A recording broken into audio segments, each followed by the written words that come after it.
नमस्कार. तुम्ही पाहताय दैनिक राज्य लोकतंत्र. गेल्या काही महिन्यापासून स्मार्ट मीटरवरून संपूर्ण देशभरात वाद निर्माण झाला आहे. हा स्मार्ट मीटरचा विषय जास्त चर्चेत आला तो याच कॉन्ट्रॅक्ट अदानीसह 4 नामांकित कंपन्यांना दिल्यामुळं या स्मार्ट मीटरची किंमत जवळपास 12,000 आहे. जर हे मीटर चुकून बंद पडलं किंवा यात काही बिघड झाली तर पुन्हा नवीन मीटर घ्यावे लागेल.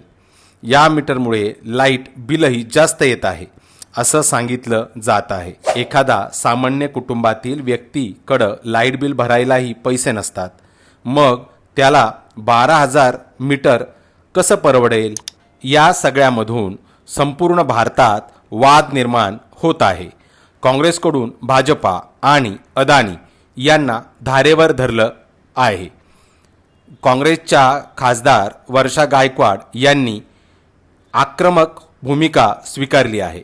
स्मार्ट मीटर आणि वीज दरवाढी विरोधात मुंबई काँग्रेसने आयोजित केलेल्या जनआक्रोश मोर्चाला पोलिसांनी परवानगी नाकारली आणि काँग्रेसच्या नेत्यांना BKC पोलीस ठाण्यात बसवून ठेवले.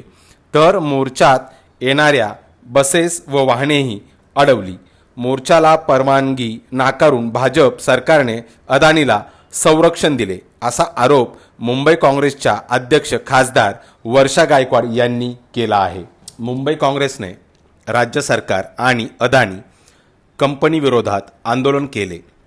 घरगुती वीज दरात वाढ आणि स्मार्ट मीटरच्या विरोधातील जनक्षोभ रोखण्यासाठी सरकारने पोलिसांना पुढे करून दडपशाही करण्याचा प्रयत्न केला.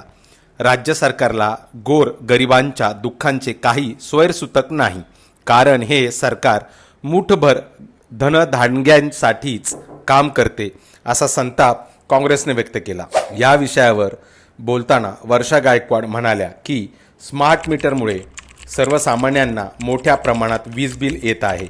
सर्वसामान्यांना ते परवडत नाही. या वाढलेल्या विजेच्या बिलाविरोधात आम्ही मोर्चा काढणार होतो, पण उद्योगपतींना पाठिंबा देणाऱ्या या सरकारने आणि पोलीस यंत्रणेने आमच्या मोर्चाला परवानगी नाकारली.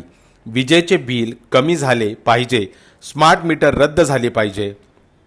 राज्य सरकारला मध्यमवर्गीयांचा आवाज ऐकू येत नाही असे त्या म्हणाल्या. यामुळे अदानी आणि भाजपला विरोधी पक्षाकडून कडाडून विरोध होत आहे. तुम्हाला काय वाटतं? 12,000चं मीटर गरीब माणसाला परवडेल का? आम्हाला कमेंट करून नक्की कळवा. आणि जर राज्य लोकतंत्र चॅनलवर नवीन असाल तर चॅनलला सबस्क्राईब करायला विसरू नका. धन्यवाद.